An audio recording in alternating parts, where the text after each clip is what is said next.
শুভ সন্ধ্যা। রায় বাংলা লাইভে আপনাদের সাথে সৌম্য শুরু করছি জীবনরেখা সুপার স্পেশালিটি হাসপাতাল ডিয়ার ডক্টর, সহযোগী নিবেদক শ্রী ঢাকা জুয়েলার্স। ডিয়ার ডক্টরের আজকের এপিসোডে কিন্তু আমাদের সাথে আজকে রয়েছেন গেস্ট ডক্টর হিসেবে রায়গঞ্জ মেডিকেল কলেজ এবং হাসপাতালের মেডিসিন বিভাগ থেকে বিশিষ্ট মেডিসিন বিশেষজ্ঞ ডক্টর তন্ময় রায়। স্যারকে অনেক অনেক ধন্যবাদ এবং নমস্কার আমাদের স্টুডিওতে আসার জন্য। আমাদের আজকের আলোচনার বিষয়বস্তু কিন্তু হতে চলেছে পোস্ট কোভিড ইস্যুস, অর্থাৎ কিনা কোভিড থেকে মুক্ত হওয়ার পরেও, মানে ইনফেকশন সেরে যাওয়ার পরেও, নেগেটিভ হওয়ার পরেও বিভিন্ন ধরনের সমস্যা আমাদের দর্শকরা স্যার ফেস করছে এবং সেই সংক্রান্ত বিভিন্ন প্রশ্ন আমাদের কাছে এসেছে। তো সেই প্রশ্নগুলো আমাদের যে হোয়াটসঅ্যাপ নাম্বার রয়েছে, রায় বাংলার হোয়াটসঅ্যাপ নাম্বার, যেটা নিচে স্ক্রলে যাচ্ছে, এবং তার সাথে সাথে আমাদের যে ফেসবুক মেসেঞ্জার পেজ রয়েছে, রায় বাংলার ফেসবুক মেসেঞ্জার, সেই পেজে কিন্তু প্রচুর প্রশ্ন এসেছে আমাদের দর্শক বন্ধুদের থেকে। রায়গঞ্জ নয়, শুধুমাত্র কালিয়াগঞ্জ, ডালখোলা, ইসলামপুর, বিভিন্ন জায়গা থেকে প্রশ্ন এসেছে আর কি। তো সেই কারণেই স্যারকে আমরা আজকে ডেকেছি যে এই সমস্যাগুলো কতটা গুরুতর হতে পারে বা কতটা চিন্তার বিষয় হতে পারে, অথবা কোন সমস্যাগুলো বিশেষ চিন্তার কোনো কারণ নেই, সেই বিষয়গুলো আজকে কিন্তু আমরা স্যারের কাছ থেকে জেনে নেব। তবে সেই সমস্ত প্রশ্নে আসার আগে স্যার আপনার কাছ থেকে একটু জানতে চাইবো, কারণ করোনা ভাইরাস প্রায় 2 বছর হতে চললো, আমাদেরকে কিন্তু মানে নাকে দড়ি দিয়েই ঘোরাচ্ছে বলা যেতে পারে। একের পর এক ভ্যারিয়েন্ট চেঞ্জ হচ্ছে, একের পর এক মিউটেশন আসছে, আলফা, ডেল্টার মডিফিকেশন হচ্ছে, এবং বলা হচ্ছে থার্ড ওয়েভে পরিস্থিতি আরো ভয়ানক হতে পারে। এমনও বলা হচ্ছে যে বুস্টার ডোজের ব্যবস্থা করা অত্যন্ত দরকার, কারণ এত দ্রুত মিউটেশন হচ্ছে, সেটা কিন্তু অনেক ভয়ঙ্কর হয়ে উঠতে পারে। তো আপনি একটু বলুন এই ব্যাপারটা সম্পর্কে। দেখুন, করোনা ভাইরাস যখন এলো 2020-তে, ধীরে ধীরে কি হয়, এই ভাইরাসগুলো আসার পর তাদের মিউটেশন যত হয় তত ওরা তাদের স্ট্রেংথ লুজ করতে থাকে। ধীরে ধীরে এইভাবে প্যান্ডেমিক শেষ হয়। যেমন স্প্যানিশ ফ্লু এর প্যান্ডেমিক দেখা গেছে যে 1 বছর থেকে, তারপরে ধীরে ধীরে ও মিউটেশনের সাথে সাথে তার নিজের স্ট্রেংথ লুজ করেছে এবং প্যান্ডেমিক শেষ হয়ে গেছে।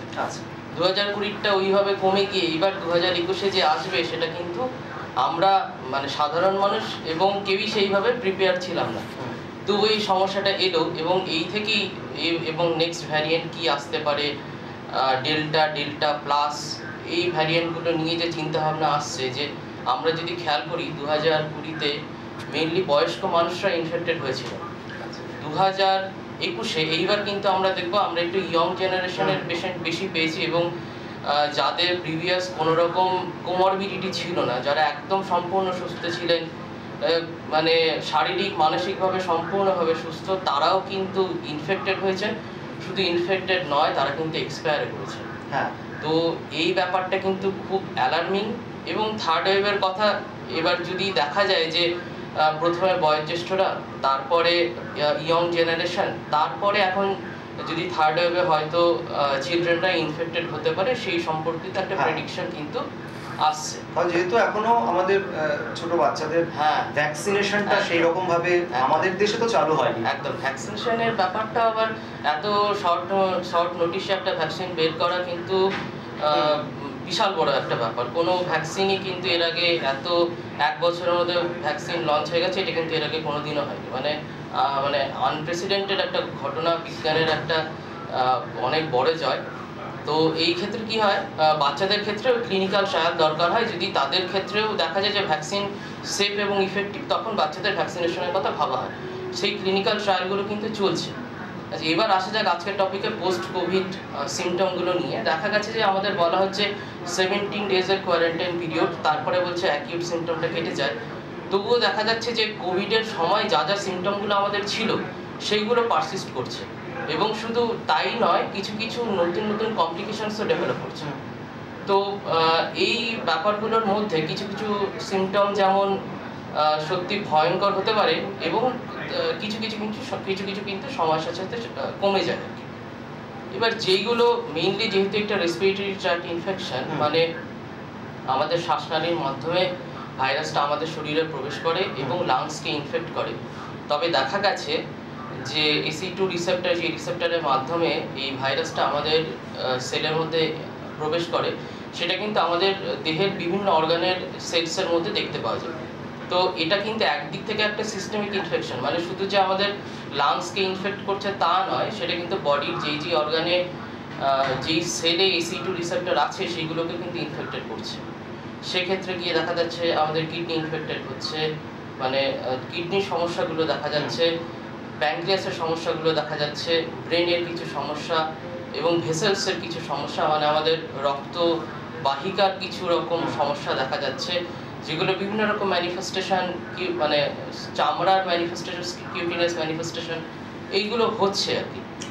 তো পোস্ট কোভিডে মেইনলি যেগুলো দেখা যায় যে ফ্যাটিক, মানে দেখা যাচ্ছে যে পরিপূর্ণভাবে সুস্থ শারীরিক সক্ষমতা আসতে অনেকের বেশি সময় লেগে যাচ্ছে, অনেকের জ্বর অনেক দিন ধরে থাকছে, সর্দি কাশি অনেকের অনেক দিন পারসিস্ট করছে, অনেকের একটু চলতে গেলেই অনেকে হাঁপিয়ে যাচ্ছেন।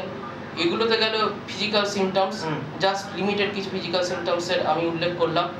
এছাড়াও যেগুলো দেখা যাচ্ছে কিছু আমাদের সাইকোলজিক্যাল সিমটমও হচ্ছে, মানে কোভিড এইবারে দেখা গেছে একটা ফ্যামিলিতে হলে কিন্তু সবাইকে ইনফেক্ট করছে, তার মধ্যে আনফর্চুনেটলি কেউ এক্সপায়ার করছেন, মানে ফ্যামিলির সবাই ইনফেক্টেড, তার মধ্যে কয়েকজন এক্সপায়ার করছেন, এবং সেই সমস্যা থেকে কাটিয়ে উঠতে গিয়ে কিন্তু মানুষ মানসিকভাবে বিপর্যস্ত হয়ে যাচ্ছে। ঠিক। তার সাথে একটা অর্থনৈতিক সমস্যাও কিন্তু এই সময়টা আমাদের চেপে ধরেছে।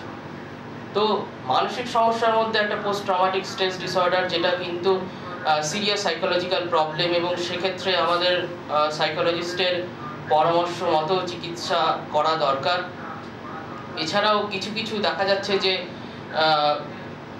আমাদের পোস্ট এক্সারশনাল মায়ালজিয়া, মানে দেখা যাচ্ছে যে আমরা একটু কাজ করছি, হয়তো সেরকম ফিজিক্যাল এক্সারশনের মতো কিছু না, আমরা সিঁড়ি ভাঙলাম, হ্যাঁ, অথবা দেখা যাচ্ছে একটু লাউড নয়েজ, তখন সেরকম কিছু হলো না, 12 ঘন্টা থেকে 48 ঘন্টার মধ্যে সিভিয়ার উইকনেস হচ্ছে, বডি এক হচ্ছে, এই সমস্যাগুলো কিন্তু নতুন করে দেখা যাচ্ছে। এইবার এই সংক্রান্ত চিকিৎসা এবং কি করা যায় এই নিয়ে, যেহেতু কোভিড প্যান্ডেমিক একটা আমাদের নতুন, আমাদের সবার কাছে নতুন, শুধু সাধারণ মানুষ নয়, চিকিৎসক নয়, বিজ্ঞানীদের কাছে একটা নতুন ব্যাপার। তারা কিন্তু বিভিন্ন রকম স্টাডি চলছে, বিভিন্ন পপুলেশন, মানে যারা কোভিড থেকে সেরে উঠছেন তাদের কি রকম সমস্যা হচ্ছে, সেগুলো কিভাবে সলভ করা যায়, সেই ব্যাপারগুলো নিয়ে বিজ্ঞানীরা চিন্তাভাবনা, চিকিৎসকরা চিন্তাভাবনা করছেন। সেগুলো করতে গিয়ে লাস্ট অবধি কিন্তু এখনও একটা কনসেনসাস, মানে যে সবাই সহমতে এসে পৌঁছেছেন যে কি করা যায় বা কি করা যেতে পারে, সেটাতে এখনও আসা সম্ভব হয়নি। আরও কিছু ডেটা আমাদের প্রয়োজন, সেই ব্যাপারগুলো হয়তো আমরা নিয়ার ফিউচারে সেগুলো পেয়ে যাব, সেগুলো নিয়ে একটা কংক্রিট ব্যাপারে দাঁড়াতে পারবে যে সত্যি এর সাইড এফেক্ট কতটা, মানে ভবিষ্যতে মানুষের জীবনে কত বড় একটা সমস্যা হয়ে এটা দাঁড়াতে পারে কোভিড থেকে সেরে ওঠার পরেও, সেই ব্যাপারগুলো এবং সেটা নিয়ে চিকিৎসা কি করা যেতে পারে সেই ব্যাপারগুলো নিয়ে চিন্তা ভাবনা চলছে। কিছু প্রাথমিক ধারণা এসছে, সেইগুলো নিয়ে আমাদের মনে হয় আজকে ডিসকাশনটা এগিয়ে নিয়ে যাচ্ছে। একদমই স্যার।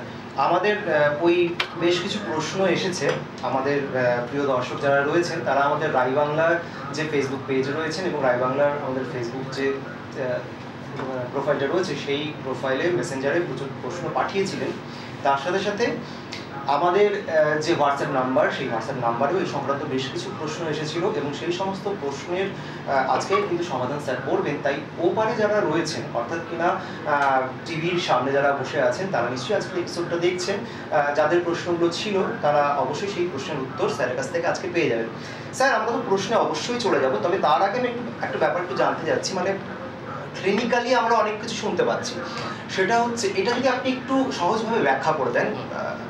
কারণ ব্যাপারটা হচ্ছে অনেক সময় এখন বর্তমানে যেটা দেখা যাচ্ছে যে ভাইরাসের কারণে কিন্তু মানুষের সেরকম শারীরিক সমস্যা বিশেষ কিছু হচ্ছে না।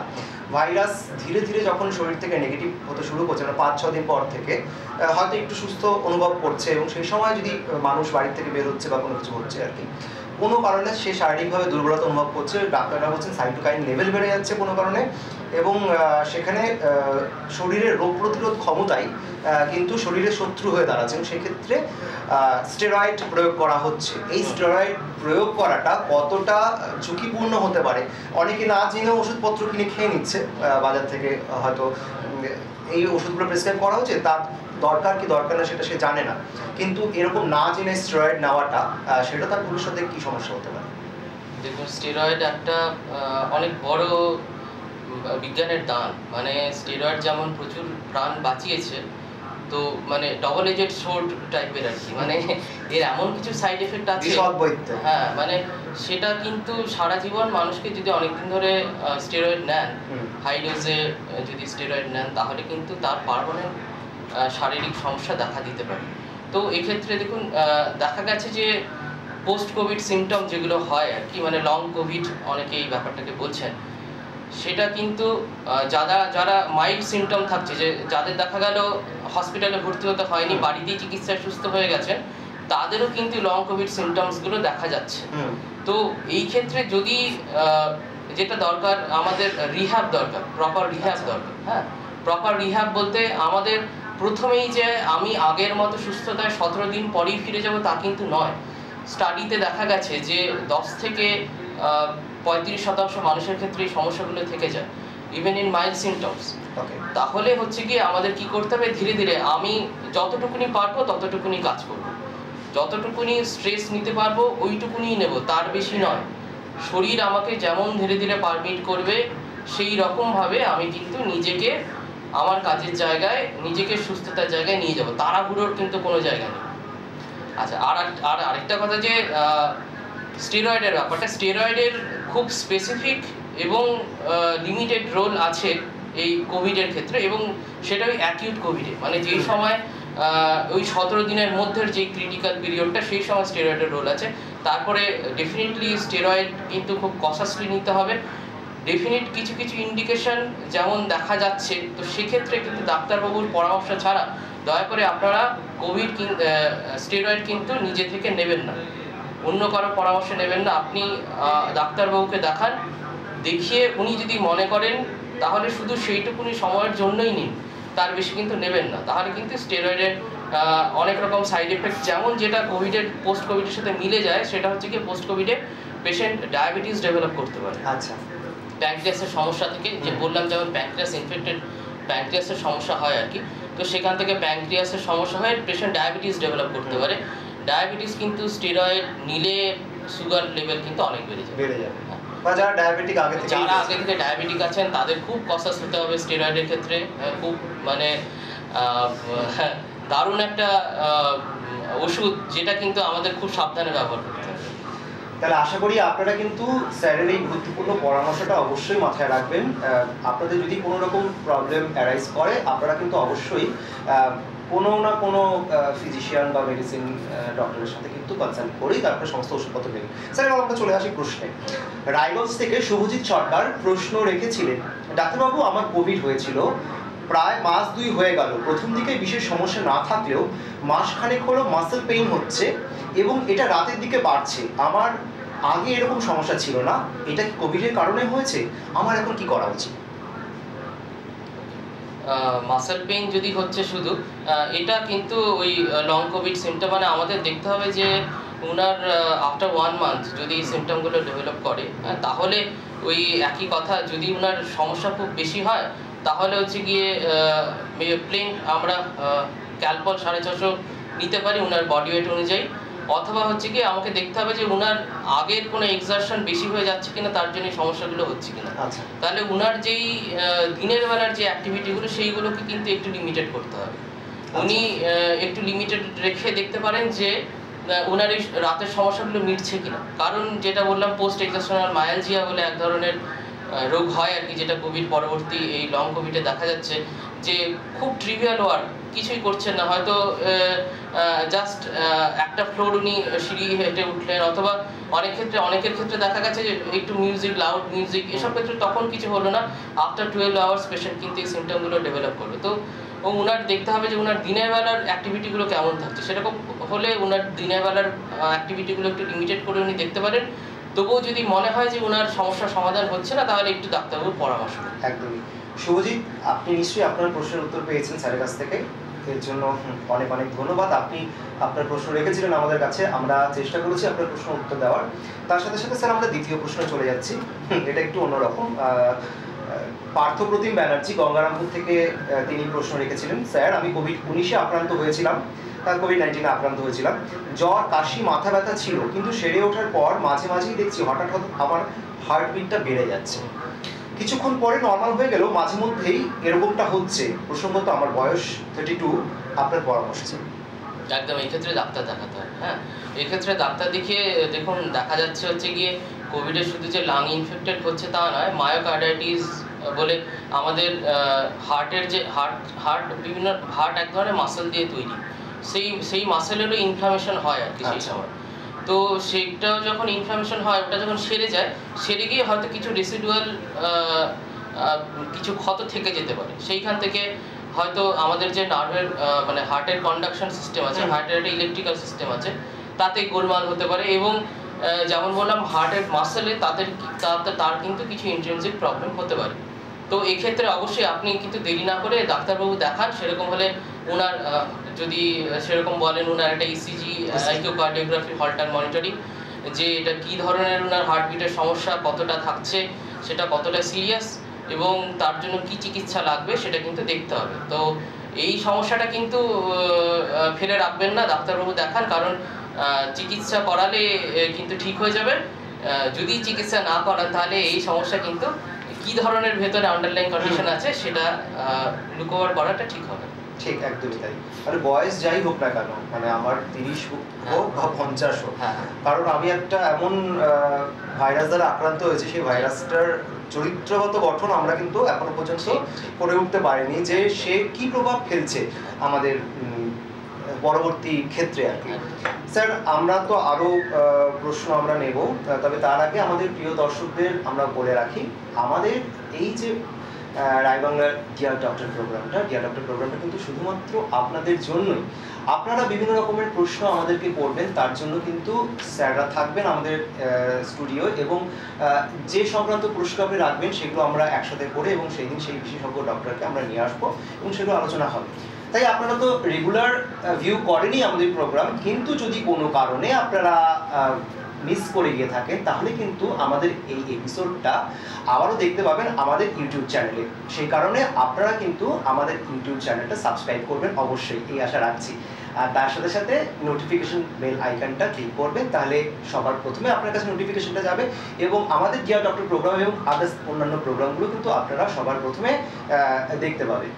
আমাদের সাথে আজকে রয়েছেন রায়গঞ্জের বিশিষ্ট মেডিসিন বিশেষজ্ঞ ডক্টর তন্ময় রায়, এবং আপনারা ডিয়ার ডক্টর এই প্রোগ্রামে কিন্তু আপনাদের প্রশ্ন রাখছেন, গুরুত্বপূর্ণ প্রশ্ন আমরা স্যারদের কাছ থেকে জেনে নিচ্ছি। আজকের আমাদের বিষয় পোস্ট কোভিড ইস্যুস, আপনারা যে ফেস করছেন সেই সংক্রান্ত প্রচুর প্রশ্ন জমা হয়েছে। আমরা পরবর্তী প্রশ্ন চলে যাই, চটটা আমাদের হাতে সময়টা খুবই কম। আমাদের যে পরবর্তী প্রশ্নটা স্যার রয়েছে, সেই প্রশ্নটা করেছেন সুরঞ্জন রায় শিলিগুড়ি থেকে, আমাদের একনিষ্ঠ দর্শক। স্যার, কোভিড-19 থেকে সেরে ওঠার পর কিছুদিন পর থেকেই আমার শোল্ডার পেইন এবং হিপ জয়েন্টে পেইন হচ্ছে, ব্যথার ওষুধ খেয়ে কাজ হচ্ছে না। এর আগে আমার এরকম সমস্যা ছিল না। অর্থোপেডিককে দেখানোর পর প্রিগাবালিন নামে একটি নার্ভের মেডিসিন দেওয়ার পর ব্যথাটা একটু কমেছে। আমার কি কোভিড-19 এর কারণে এই উপসর্গগুলো দেখা দিচ্ছে? আমি কি এর থেকে পার্মানেন্টলি সেরে উঠবো? হ্যাঁ, ঠিক। দেখুন, কোভিড-19 পরবর্তী সিমটমের মধ্যে একটা জয়েন্ট পেইন একটা পড়ে আর কি। সেটা একটা রিয়াক্টিভ আর্থ্রালজিয়া বলে এক ধরনের সমস্যা হয় আর কি। যেহেতু ওনার শোল্ডার জয়েন্ট আমাদের লার্জ জয়েন্টের মধ্যে পড়ে, তো সেটা একটা পসিবিলিটি হতে পারে। তো সেক্ষেত্রে কিছু কিছু ব্লাড টেস্ট আছে এবং কিছু টেস্ট আছে, সেগুলোর মাধ্যমে বোঝা যেতে পারে, এবং ডাক্তারবাবু তার ওনাকে দেখে ক্লিনিক্যালি বুঝতে পারবেন যে সেটা সেই ধরনের কোনো সমস্যা কিনা। তার কিন্তু ডেফিনিট কিছু ওষুধপত্র খেলে ওনার এই সমস্যাগুলোর কিন্তু সমাধান হবে। তো এটা ডেফিনেটলি একটা পোস্ট কোভিড সিমটম স্পেকট্রামের মধ্যে পড়ে। এছাড়া এটা কোভিড রিলেটেড নাও হতে পারে, বাট যেহেতু এটা পোস্ট কোভিড স্পেকট্রামের মধ্যে পড়ছে, তাহলে কিন্তু এটা একটা যে কোভিডের পরবর্তী কোভিড পসিবিলিটি একটা হতে পারে। তো সেক্ষেত্রে ডাক্তারবাবু দেখানো উচিত, এবং কিছু টেস্ট করে এবং ডাক্তারবাবু দেখে যদি যেমন সাজেশন দেবেন সেই মতো ওষুধপত্র খাওয়া উচিত। আচ্ছা, অনেক অনেক ধন্যবাদ সুরঞ্জন। আপনি প্রশ্ন রেখেছিলেন, স্যারের কাছ থেকে নিশ্চয়ই উত্তরটা পেলেন। আপনার অবশ্যই সিরিয়াসলি ব্যাপারটা নিয়ে ভাবা দরকার, মানে সেই জায়গাটা আমাদেরকে স্পেশালিস্ট ডক্টরের কনসাল্ট করতেই হবে। এবং যদি কোনো টেস্ট করতে হয় সেই টেস্টগুলো করাতে হবে। স্যার এবার একটু চলে আসে, আপনি একটু আগে বলছিলেন যে সাইকোলজিক্যাল বেশ কিছু প্রবলেম হতে পারে বা হচ্ছে, সেই ধরনের বেশ কিছু প্রশ্ন এসেছে আমাদের কাছে। ডালখোলা থেকে সুপ্রীতি কর প্রশ্ন রেখেছেন, ডাক্তারবাবু করোনা থেকে সেরে ওঠার পর আমার ঘুমের সমস্যা হচ্ছে, পর্যাপ্ত ঘুম হচ্ছে না, ঘুম খুব পাতলা হয়ে গেছে এবং নিরবচ্ছিন্ন ঘুম হচ্ছে না, আর সারাদিন ক্লান্তি অনুভব করছি, খেতেও ইচ্ছা করছে না, এই ব্যাপারে দয়া করে সাহায্য করুন। দেখুন, কোভিড যেহেতু শুধু আমাদের ফিজিক্যালি উইক করে তা নয়, আমরা দেখেছি এখন কোভিড কারো যদি পজিটিভ হয় সাথে সাথে উনি প্যানিকড হয়ে যান, এবং যেটা বললাম যে বাড়ির সবাই ইনফেক্টেড হয়ে যাচ্ছেন, যেহেতু একটা সমস্যা যেহেতু কেউ হসপিটালে অ্যাডমিটেড হলেন, সেই ট্রমাটা কিন্তু রয়ে যায়। তো এক্ষেত্রে এই সাইকোলজিক্যাল সমস্যা সমাধানের যেটা উপায় আর কি, যে আমাদের নিজস্ব হবিগুলো কিন্তু আবার নতুন করে এক্সপ্লোর করতে হবে। আমাদের কি কাজ করতে আমি আনন্দ পেতাম সেই কাজে আমাকে কিন্তু সময় স্পেন্ড করতে হবে, এবং আমাকে একটা ডেইলি রুটিন ঠিকঠাকভাবে মেনটেন করতে হবে। আমি কখন ঘুমোতে যাব, আমি কটায় ঘুম থেকে উঠব, এই ব্যাপারটা যেন আমি ঠিকভাবে মেনটেন করি। মানে সেক্ষেত্রে কি করতে হবে, আমার যদি 11টার সময় ঘুমোতে যাওয়া অভ্যেস, তাহলে আমাকে খাওয়া দাওয়া কমপ্লিট করে সব কিছু ঠিকঠাক করে 11টার সময় আমি শুতে যাব, বিছানা ওইভাবে পরিষ্কার করে রেখে তার 1 ঘন্টা আগে কিছু মোবাইল টোবাইল কিছু দেখবো না, কিছু স্ট্রেসফুল চিন্তা ভাবনা করবো না, মাইন্ডটাকে একটু রিল্যাক্স করার চেষ্টা করব। আমাকে নির্দিষ্ট সময়ে ঘুমোতে যেতে হবে, তাহলে প্রথমে ঘুম আসতে একটু অসুবিধা হলেও ধীরে ধীরে কিন্তু এই সমস্যা কেটে যাবে। মানে আমাদের এটাকে স্লিপ হাইজিন বলে আর কি। মানে যেমন আমাদের রেসপিরেটরি হাইজিন আমরা শুনলাম, আগে আমরা জানতাম হ্যান্ড হাইজিন, খাওয়ার আগে হাত ধুতে হবে, এটাকে স্লিপ হাইজিন বলে। মানে যদি প্রথমেই কিন্তু ঘুমের ওষুধ খাওয়া ঠিক না, প্রথমে আমাদের দেখতে হবে স্লিপ হাইজিনটা মেনটেন করতে হবে। আমাদের একটা নির্দিষ্ট সময় আমাদের ব্রেন কিন্তু ওইভাবে, আমাদের ব্রেন ক্লক আছে, তারা ও একটা নির্দিষ্ট সময়ে শরীরটাকে পরিচালনা করে। তো ওকে কিন্তু ওইভাবে ফাইন টিউনিং করতে হয় যে আমি 11টায় ঘুমোতে যাবো, ওই সময় আমাকে ঘুম যাতে আসে তার জন্য আমাকে রেগুলারলি ওই সময় শুতে যেতে হবে। আচ্ছা, এছাড়া কি করতে হবে, আমাকে একটু মেডিটেশন করতে হবে, রিল্যাক্সেশন করতে হবে। তার জন্য আমার ফিজিক্যাল এবিলিটি যতটা পারমিট করে ততটুকুনি আমাকে একটু হাঁটাহাঁটি আমি করলাম, একটু ধ্যান করলাম, মেডিটেশন করলাম, এই ব্যাপারগুলোর মধ্যে আসতে হবে। এতেও যদি সমস্যা না কাটে তাহলে কিন্তু আপনি একটু ডাক্তারবাবুর পরামর্শ নেবেন। হ্যাঁ স্যার, আপনি যে পরামর্শটা দিলেন সুপ্রীতিকে, আশা করি আমার পরবর্তী যে প্রশ্ন ছিল, আমাদের ইয়ং জেনারেশন একজন প্রশ্নটা রেখেছেন, তার ক্ষেত্রেও একই পরামর্শ কাজ করবে। প্রশ্নটা তবুও আপনাকে বলে রাখছি, আশা করি সলিউশনটা একই হবে। স্যার, কোভিড-19 থেকে সেরে ওঠার পর থেকে আমি খুব ইরিটেট থাকি, একটুতেই মেজাজ হারিয়ে ফেলছি, ছোট ছোট বিষয় নিয়ে ওয়ারিড থাকছি বা ধৈর্য হারিয়ে ফেলছি। এরকম সমস্যা আগে কখনো ফেস করি। আমার বয়স 25, আমার কি করা উচিত? রোহন পাল প্রশ্নটা রেখেছেন কালিয়াগঞ্জ থেকে। আমাদের মেডিটেশন, মাইন্ড রিল্যাক্সেশন, আমাদের হবি খুঁজে বের করা, এবং এখন তো পরিচিত বন্ধুদের বা আত্মীয়দের কাছাকাছি যাওয়া সম্ভব নয়, যে আমার মনের মানুষ তার সাথে সবসময় তো মেলামেশা করা সম্ভব নয়, কিন্তু তার সাথে আমার হচ্ছে গিয়ে যতটা সময় ফোনে টাইম স্পেন্ড করা যায়, বা বন্ধু বান্ধবদের সাথে একটা গ্রুপ চ্যাট করলাম, কথা বললাম, আমার রিক্রিয়েশন, কারো যদি রান্না করতে ভালো লাগে আমি রান্না করলাম, বা ছবি আঁকতে ভালো লাগে ছবি আঁকলাম, গান করলাম, আমাকে কিন্তু একটা নির্দিষ্ট সময় ডেইলি এই হবিটার জন্য রাখতে হবে। আচ্ছা স্যার, আরও একটা প্রশ্ন সাইকোলজিক্যাল, একই সাজেশন হবে আশা রাখছি, কারণ প্রশ্নগুলো তো আমাদেরকে নিতেই হবে, কারণ সিমটমসগুলো একটু আলাদা আলাদা, কিন্তু আপনি যে সলিউশনটা বলছেন সেটা কিন্তু সবার ক্ষেত্রেই প্রযোজ্য। স্মিতা চন্দ ইসলামপুর থেকে প্রশ্ন রেখেছিলেন, স্যার করোনা রোগ থেকে সেরে ওঠার পর প্রায় 3 মাস হয়ে গেল, মাঝে মধ্যেই আমার জ্বর আসে এবং সেটা রাতের দিকে, টেম্পারেচার 100-101-এর মধ্যেই থাকে, আর তার সাথে আমি বিভিন্ন বিষয় ভুলে যাচ্ছি, মনে রাখতে পারছি না, এটা কি গুরুতর সমস্যা? এক্ষেত্রে কি কোনো স্পেশালিস্টের সাহায্য নেওয়া দরকার? দেখুন, আমার মনে হয় উনি দুটো সমস্যার কথা বললেন। একটা হচ্ছে কি ওনার জ্বর আসছে, আর 2 নম্বর উনি ভুলে যাচ্ছেন। ভুলে যাওয়াটা এই সময়ে একটা কগনিটিভ ফগ, ব্রেন ফগ বলে একটা সমস্যা কোভিড, পোস্ট কোভিড মানুষদের ক্ষেত্রে হচ্ছে। তো এটা কিন্তু ধীরে ধীরে ঠিক হয়ে যাবে, এটা নিয়ে আপনি স্ট্রেস নেবেন না। এটা হচ্ছে কি, যেমন বললাম, আমাদের দেখুন আমরা একটা স্ট্রেসফুল সিচুয়েশনের মধ্যে দিয়ে যাচ্ছি, এটাকে কাটিয়ে ওঠার জন্য আমাদের ব্রেনটাকে একটু রিল্যাক্সে রাখতে হবে, স্ট্রেসফুল কাজকর্মগুলো থেকে একটু যতটা সম্ভব দূরে থাকতে হবে। এবার সবার ক্ষেত্রে সেটা সম্ভব নাও হতে পারে, যাকে কাজে যেতে হচ্ছে হ্যাঁ তাকে কিন্তু কাজের স্ট্রেসগুলো নিতেই হচ্ছে, তবুও আমাদের কিন্তু একটা রিল্যাক্সেশনের সময় বের করতে হবে। তো ব্রেন ফগ নিয়ে কিন্তু যে এটা কোনো সিটি স্ক্যান বা এমআরআইতে ধরা পড়ে তা নয়, হ্যাঁ এই হ্যাবিটগুলো একটু চালিয়ে যেতে হবে, এবং যদি মনে হয় সমস্যাটা পারসিস্ট করছে একটু সাইকোলজিস্টের আপনি পরামর্শ নিন। দ্বিতীয় সমস্যা যেটা ওনার ফিভার আসছে মাঝে মধ্যে, এবার ফিভার একটা লং টার্ম ফিভার যেহেতু হচ্ছে, তো সেক্ষেত্রে দেখতে হবে এটাতে, এই ক্ষেত্রে কিন্তু আমি বলবো আপনি একটু ডাক্তারবাবুর পরামর্শ নিন। কিছু টেস্ট যদি উনি সাজেস্ট করেন তাহলে সেগুলো করার, উনি নিশ্চয়ই যিনি ডাক্তারবাবু দেখবেন উনি নিশ্চয়ই একটা ওনার ফিজিক্যাল কন্ডিশন কীরকম সেটাও দেখবেন, এবং যদি কিছু টেস্টের দরকার হয় সেগুলো দেবেন, সেগুলোর ওপর ফার্দার ম্যানেজমেন্ট আমার মনে হয় ডিপেন্ড করবে। স্যার আমাদের হাতে সময় খুব কম, আমাদের আরও দু একটি প্রশ্ন রয়েছে, আমরা খুব তাড়াতাড়ি এগুলো সলভ করবো, এবং তারপরে কিন্তু আপনার বেশ কিছু সাজেশন রয়েছে যেগুলো ফলো আপ করতে হবে আমাদেরকে, সেগুলো আপনার কাছ থেকে একটু জেনে নেব। পরবর্তী প্রশ্ন করণদিঘি থেকে অম্লান চক্রবর্তী করছেন, স্যার মে মাসের প্রথমে কোভিড আক্রান্ত হই, বিশেষ কোনো সমস্যা ছিল না, দুদিন হালকা জ্বর আর গা ব্যথা এবং তার সাথে স্বাদগন্ধ ছিল না, সবকিছু স্বাভাবিক হওয়ার পর অর্থাৎ নেগেটিভ হওয়ার পরও এখনো আমি ভালো করে গন্ধ পাই না, সর্দি নেই কিন্তু নাক সবসময় বন্ধ থাকে মনে হয়, ন্যাজাল স্প্রে দিয়ে এখনো 1-2 ঘন্টার বেশি নাক খোলা থাকছে না, রাত্রে নাক বন্ধ হয়ে গিয়ে ঘুম ভেঙে যাচ্ছে, কি করব বুঝতে পারছি না, দয়া করে সাহায্য করুন, অক্সিজেন লেভেল কিন্তু 97-98 থাকছে।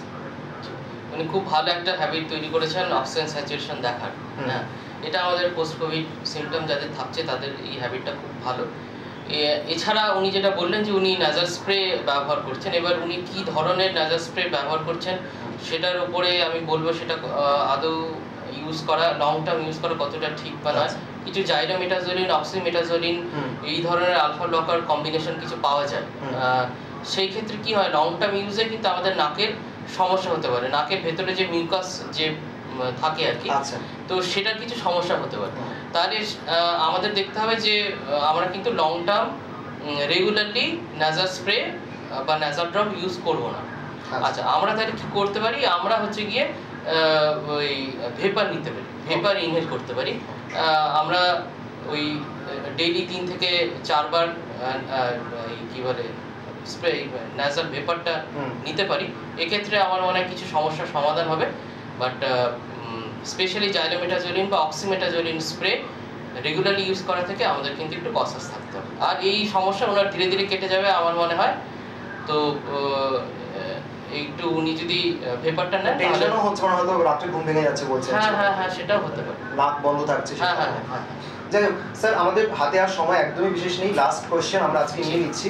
রায়গঞ্জ থেকেই আমাদের প্রশ্ন রেখেছিলেন প্রণীতা কুমারী, ডাক্তারবাবু কোভিড-19 থেকে সেরে ওঠার 2 মাস হয়ে গেছে, জ্বর আর ডায়রিয়া আমার উপসর্গ ছিল, কিন্তু এখনো পর্যন্ত আমার পেটের কন্ডিশন ভালো হয়নি, মাঝে মধ্যে গ্যাস, অ্যাসিডিটি ও ডায়রিয়ার সমস্যায় ভুগছি, কি করব? কোভিড কিন্তু শুধু যে লাংসের ইনফেকশন তা না, কোভিডে আমাদের যেটা অ্যাকিউট কোভিড আর কি, সেক্ষেত্রে কিন্তু আমাদের পেটের সমস্যাও দেখা দেয়। তো এইটা কিন্তু কি হয়, দেখা গেছে যে লং কোভিডে আমাদের পেটের ভেতরে কিন্তু অনেক রকম ব্যাকটেরিয়া আছে, সেই যে নর্মাল ব্যাকটেরিয়া আছে তাকে কিন্তু ওরা অল্টার করে দেয়। আচ্ছা, তো সেক্ষেত্রে এই সমস্যাগুলো হতে পারে। তো আমার মনে হয় উনি বাড়িতে ঘরে পাতা দই খেতে পারেন, তো যদি দই খান তাহলে কিন্তু যে ল্যাক্টোব্যাসিলাই আছে সেটা উপকারী ব্যাকটেরিয়া, প্রোবায়োটিক, তো প্রোবায়োটিক আলাদা করে নিতে পারেন অথবা ঘরে পাতা দই খেতে পারেন, সেটাতে কিন্তু ধীরে ধীরে ওনার এই সমস্যাটা সমাধান হওয়ার সম্ভাবনা আছে। স্যার হাতে একদম সময় নেই, আপনি খুব সংক্ষেপে ফলো আপটা যদি বলে দেন, আমাদের 1 মিনিট সময় আছে, মানে কি কি মেনটেন করতে হবে পোস্ট কোভিড যে সিচুয়েশনগুলো অ্যারেস্ট করছে সেক্ষেত্রে আমাদের কি কি মেনটেন করতে হবে? ঠিক, যদি দেখা যায় যে আমাকে হসপিটালে অ্যাডমিট হতে হয়েছিল, মানে আমার স্যাচুরেশন 94 বা তার নিচে ছিল, তাহলে আমাকে খেয়াল রাখতে হবে যে আমার ডিসচার্জের পরেও ইভেন আফটার 17 ডেজ আমাকে কিন্তু রেগুলারলি অ্যাটলিস্ট ডেইলি একবার করে অক্সিজেন লেভেলটা মনিটর করতে হবে। আচ্ছা, অক্সিজেন লেভেল যদি কম থাকে তাহলে কিন্তু আমাকে ডাক্তারবাবুর পরামর্শ নিতে হবে। অনেক সময় দেখা যায় যে অক্সিজেন লেভেল ঠিক আছে, বাট উনি একটু এক্সারসাইজের পর ওনার অক্সিজেন লেভেলটা কমে যাচ্ছে। এক্সারসাইজ বলতে গিয়ে বলছে যে কি 6 মিনিট ওয়াক টেস্ট, মানে আমি হাঁটার আগে একবার অক্সিজেন স্যাচুরেশন দেখবো, 1 মিনিট ওই পাস অক্সিমিটারটা হাতে রেখে তার হাইস্ট রিডিংটা নেব। তারপরে 6 মিনিট আমি নর্মাল ওয়াক করব বাড়ির ঘরের মধ্যে। তারপরে আবার আমি স্যাচুরেশনটা দেখব, যদি সেটা ড্রপ করে 94 এর নিচে বা যদি 4 ঘর ড্রপ করে, দেখা গেল আমার 99 ছিল, তাহলে আমার 95 হয়ে গেল, তখন কিন্তু আমাকে ডাক্তারবাবুর পরামর্শ নিতে হবে। আচ্ছা, এছাড়া করতে হবে কি, আমাকে ব্রিদিং এক্সারসাইজ করতে হবে। ব্রিদিং এক্সারসাইজ করতে হবে মানে আমাদের যখন হেভি ব্রিদিং হয়, তখন আমরা যখন নর্মাল শ্বাস প্রশ্বাস নিচ্ছি আমাদের কিন্তু নাক ফুলছে না, চেস্টের কোনো মুভমেন্ট হচ্ছে না। কিন্তু যখন আমাদের শ্বাসকষ্টের সমস্যা হয় তখন আমাদের চেস্টের এক্সারশন হয়। তো সেখান থেকে আমাকে নর্মাল জায়গায় নিয়ে আসার জন্য আমাকে ডিপ ব্রিদিং এক্সারসাইজ করতে হবে। মানে নাক দিয়ে লম্বা শ্বাস নিতে হবে, মুখ দিয়ে লম্বা ছাড়তে হবে, এবং আমার ডায়াফ্রামের মুভমেন্ট যাতে হয়, মানে নিঃশ্বাস নেওয়ার সময় ডায়াফ্রাম নিচে করে, মানে পেটটা বাইরের দিকে করে, এবং নিঃশ্বাস ছাড়ার সময় পেটটাকে চাপলে ডায়াফ্রাম উপরে উঠবে এবং নিঃশ্বাসটা ছাড়বে। তো এইভাবে আমাকে ব্রিদিং এক্সারসাইজগুলো করতে হবে। আর হচ্ছে গিয়ে আমাকে এবার কবে ফলো আপ দরকার এটা নিয়ে কিন্তু কনসেনসাস এখনও আসেনি। যেই গাইডলাইনগুলো পাওয়া যাচ্ছে, মানে যেই গাইডেন্সগুলো পাওয়া যাচ্ছে, সেটাতে বলছে আমার 4 উইক আফটার ডায়াগনোসিস যবে হয়েছিল সেখান থেকে 4 উইক এবং 12 উইকে আমার দুটো কিন্তু রেগুলার চেক আপ করা দরকার। আচ্ছা, যাদের হচ্ছে গিয়ে স্টেরয়েড চলেছিল বা হচ্ছে গিয়ে যাদের হেপারিন অ্যান্টিকোয়াগুলেন্ট কিছু যাদের চলেছিল, তাদের ক্ষেত্রে কিন্তু আফটার 1 উইক একবার ফলো আপ করা দরকার, যে ওনার এইগুলো আবার লং টার্ম নেওয়া দরকার কি দরকার না। তো ডেফিনেটলি আমি বলবো আফটার 4 উইক এবং 12 উইক দুটো কিন্তু ফলো আপ রেগুলার অবশ্যই করা দরকার। অনেক অনেক ধন্যবাদ স্যার। আমাদের হাতে আর একদমই সময় নেই, আমরা একদম আজকের প্রোগ্রামের শেষ প্রান্তে পৌঁছে গেছি। আপনাকে আমাদের রায় বাংলার পক্ষ থেকে অসংখ্য ধন্যবাদ। আপনি এত সুন্দর সময় আমাদেরকে উপহার দিলেন, আমাদের প্রিয় দর্শকদের এত সমস্যা এত প্রশ্নের উত্তর দিলেন। আমাদের ও প্রান্তে যারা রয়েছেন তাদের উদ্দেশ্যেও অনেক ধন্যবাদ, আপনারা আমাদেরকে প্রশ্ন রেখেছেন। কিন্তু আজকের এপিসোড সংক্রান্ত আরও যদি প্রশ্ন থেকে থাকে, আমাদের এই এপিসোডটা ইউটিউবে আপলোড হওয়ার পর কিন্তু সেই কমেন্ট বক্সে আপনারা সেই প্রশ্নগুলো করে রাখতে পারেন। তখন কিন্তু আমাদের রায় বাংলা কর্তৃপক্ষ স্যারের কনসার্ন নিয়েই সেই সমস্ত প্রশ্নের উত্তর আপনাদেরকে দিয়ে দেবে। আজকের মতো এখানেই বিদায় নিচ্ছি। ভালো থাকুন, সুস্থ থাকুন, শুভরাত্রি, নমস্কার। রায় বাংলা